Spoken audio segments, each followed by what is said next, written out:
உறவுகள் அனைவருக்கும் வணக்கம். வாக்களிக்க எல்லாரும் ஆர்வமாக இருக்கீங்கன்னு நம்புகிறேன்.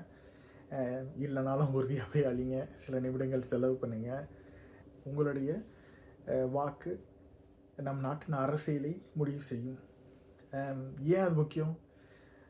அரசியல்னால் நிறைய பேர் ஒரு தனி மனிதன் அல்லது கட்சி, ஒரு இயக்கம் அல்லது சில பேருக்கு குப்பை, முதலமைச்சர் பதவி இப்படின்னு ஒருத்தங்களுக்கு ஒரு புரிதல் இருக்குது. ஆனால் அதுதான் உண்மையான அரசியலா? எனக்கு தெரிஞ்ச வரைவு வேறு. உலகளாவிய அளவில் இருக்கக்கூடிய அரசியலோட புரிதல் மக்களுக்கான தேவை, அதை கண்டு அறிந்து செய்யக்கூடிய சேவை தான் அரசியல். அப்பேற்பட்ட அரசியலை நாம் நிர்ணயம் பண்ணுறதுக்கான ஒரு வாய்ப்பு நம்மளுக்கு.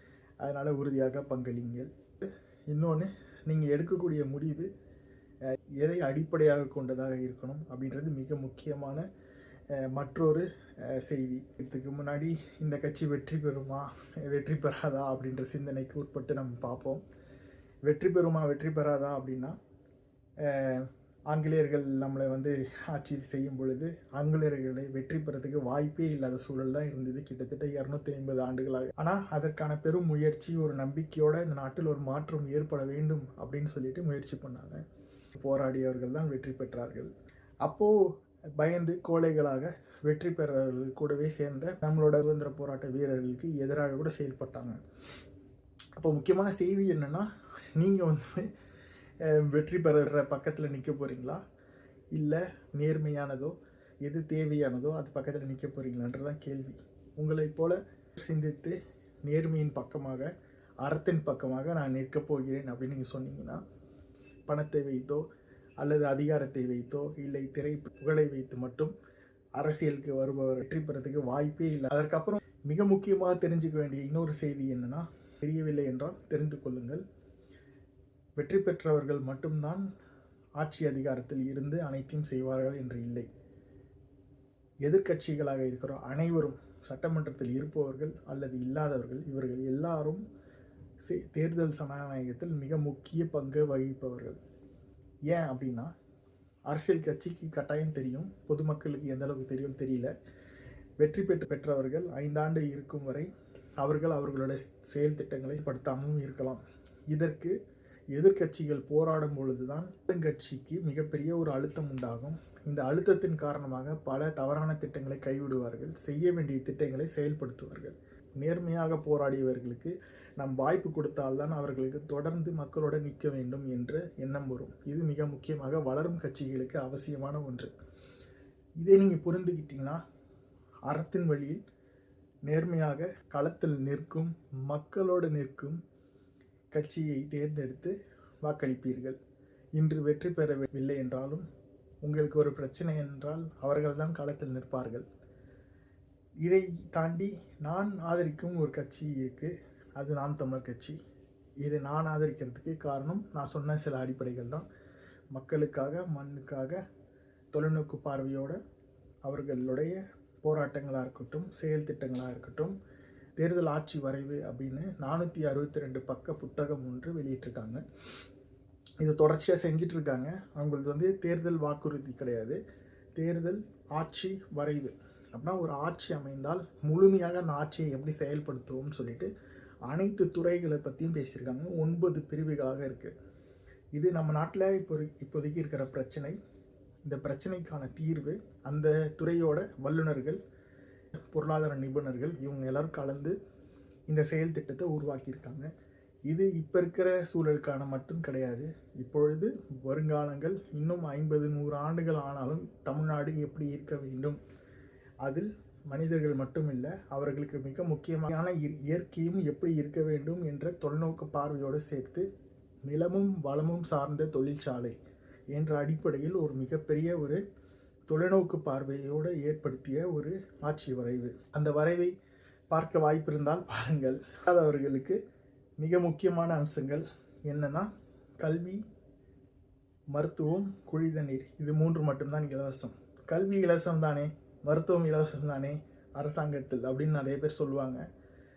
அது சமமாக தரமாக இருக்கா அப்படின்னு நீங்கள் யோசித்து கேட்டுக்கணும். பார்க்குற பெரும்பான்மையான ஆட்கள் தனியார் பள்ளிக்கூடத்துக்கும் தனியார் மருத்துவமனைக்கும் தான் போய் பழகியிருப்பீங்க. அதுக்கு காரணம் அரசு மருத்துவமனையிலையோ அரசு கல்விக்கூடங்கள்லேயோ போதுமான அளவுக்கு தரம் இல்லை அப்படின்ற காரணம் தான். தண்ணீருக்கு தனிப்பட்ட முறையில் நானே பல நாட்கள் ரொம்ப கடினமான சூழலில் இருந்திருக்கோம். என்னோடய குடும்பமே போய் நிற்கணும் வரிசையில், அவ்வளோ பெரிய தட்டுப்பாடு வரும், நல்ல தண்ணீராக இருக்காது. அதை தொடர்ந்து வீட்டில் வந்து காய்க்கணும், அல்லது இப்போல்லாம் வந்து கடையில் வந்து அதுக்கான காசை கொடுத்து வாங்கிட்டுருக்கோம். இது வந்து ஒரு அரசின் அடிப்படை கடமை. இது மூன்றும் சமமாக தரமாக அனைவருக்கும் கிடைக்கும். இதுதான் அடிப்படை. இந்த அடிப்படை வந்து பெரிய ஒரு ஆச்சரியமாக இருக்காது. ஆனால் ஆச்சரியம் என்னென்னா, தமிழ்நாட்டில் பெரும்பான்மையான ஆட்களுக்கு இந்த அடிப்படை மிகப்பெரிய ஒரு சிக்கலாக தான் இருக்குது. இன்னமும் அதை புரிஞ்சுக்கணும். இதுக்கப்புறம் சமூக சமத்துவமாக இருக்கட்டும், பாலின சமத்துவமாக இருக்கட்டும், ஆணுக்கு பெண் சமம் அப்படின்னு நம்ம சொல்லலை, ஆணும் பெண்ணும் சமம்னு சொல்கிறோம். அப்படி அதை வந்து நிலைநாட்ட நாம் தேர்தல் அரசியல் செயல்படுத்தியிருக்கோம். 50 விழுக்காடு ஆண்கள் 50 விழுக்காடு பெண்கள் தொடர்ச்சியாக நம்ம வந்து 2019 தேர்தலையும் கொடுத்துட்ருக்கோம். பல பேர் வந்து இது முட்டாள் அரசியல், இது வந்து வெற்றி பெறுவீங்களான்னு கேட்பாங்க. அது முக்கியம் இல்லை, இது வந்து பிறவி கடன் அப்படின்னு நாங்கள் நினைக்கிறோம். அதனால் அதை செய்கிறோம். இதே போல் சமூக சமத்துவம் அப்படின்னா இனம் சார்ந்து தமிழர்கள், தெலுங்கர்கள், கன்னடர்கள் போல சௌராஷ்டிர மக்கள் இவங்க எல்லாருக்குமே அவங்கவுங்களோட ஜனத்தொகையின் அடிப்படையில் சமத்துவமான அளவுக்கு வாய்ப்பு வழங்கப்பட்டிருக்கிறது.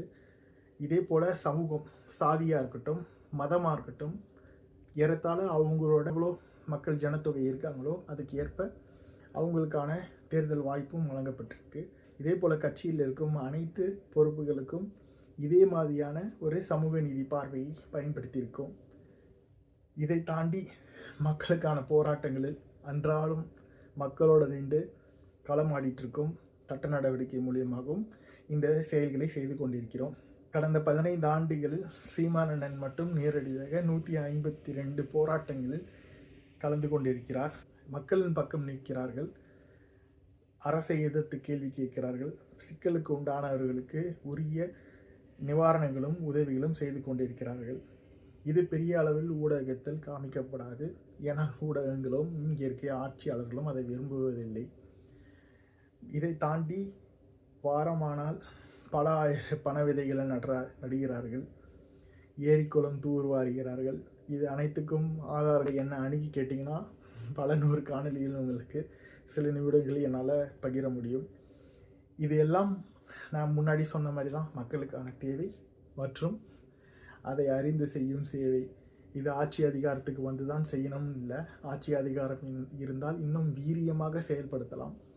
அதற்காக தான் இந்த தான் நேர்மையாக வாக்குக்கு பணம் கொடுக்காமல் மக்களை அறிவுப்படுத்தி வாக்கு கேட்குறோம். ஏன்னா நிரந்தரமான ஒரு மாற்றம் எப்போ வரும், மக்கள் மனதில் சிந்தனைகள் மாறணும், மக்கள் அரசியல் படணும். அதற்காக தான் இந்த வேலையை பண்ணுறோம். இல்லைனா இலவசங்கள் நாங்களும் சொல்லலாம். புதிதாக வந்த கட்சி உட்பட அனைவரும் இலவசம் மக்களுக்கு உரிமை தொகை என்று கொடுக்கிறார்கள். இது மாற வேண்டும்.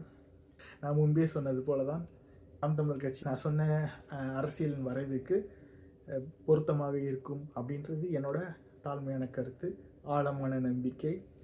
நான் சொன்னதில் உங்களுக்கு ஏற்பு இருக்குன்னா நாம் தமிழர் கட்சிக்கு உங்களோட ஆதரவு தெரிவிங்க. உங்களுடைய வாக்கை கலப்பை ஏந்திய விவசாயிக்கு செலுத்தவும். நன்றி, வணக்கம்.